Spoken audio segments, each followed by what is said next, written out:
Although newcomers discover many benefits to life in Canada, their adjustment to a new culture can be very painful. Social worker Shahina Siddiqui has counseled many first and second generation Muslim immigrants. Or during their establishing themselves, is also trying to find an identity for themselves. And this can take sometimes up to 5 to 10 years for people, for some people to recognize the Canadian values, to try to integrate into the Canadian society. With the new immigrants, many of us are hyphenated Canadians, so we still kind of maintain two identities and seem to have found some sort of an equilibrium.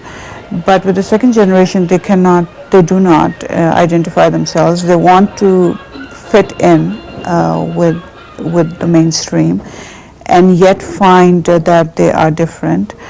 They also have the added stress of what parents expect from them. Zahir Alvi came to Canada with his family in 1970 and has had to face the many challenges of raising Muslim children in a new environment. The values outside are very much different than what Islamic values are.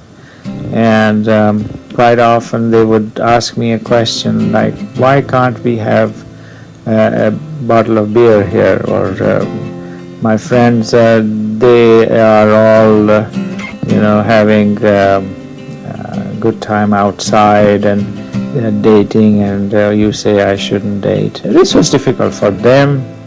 This was difficult for us to explain to them that why we do what we do. And we just hoped and prayed that they will understand why we are saying the things we are telling them to do. Sarwar Qureshi is part of an active Muslim youth group in Ottawa. Nilofer Rangaraj is a high school student in Toronto. Both were born in Canada. I'm sure the experience here is different than if you were like in a Muslim country, that's for sure. There's more, I wouldn't say evil, but more temptations. So, it's in a sense harder, but it's also more rewarding. Like if you truly, do what you're supposed to do, and you look at what you've overcome, you can be proud of yourself. Like when somebody asks, like, oh, do you want to go to the dance, or do you want to go to this party? And if I know that there's going to be drugs and like alcohol there, then I can say like I'm not coming. But then when somebody asks and says like, oh well, why can't you come? And then you have to explain that, oh well, my Islam tells me that I can't do this. And then like it's kind of hard sometimes because people don't want to accept it. But then you just have to realize that not everybody's going to be so open about the fact that you can't do certain things. Being a Muslim woman and being a visible Muslim woman pose unique challenges for integrating into Canadian society. For example, Muslim women who choose to wear the hijab, the traditional head covering, may encounter negative attitudes and discrimination at school or in the workplace. Even within the Muslim community, Muslim women struggle to combat the practices of some Muslims that go against true Islamic teachings.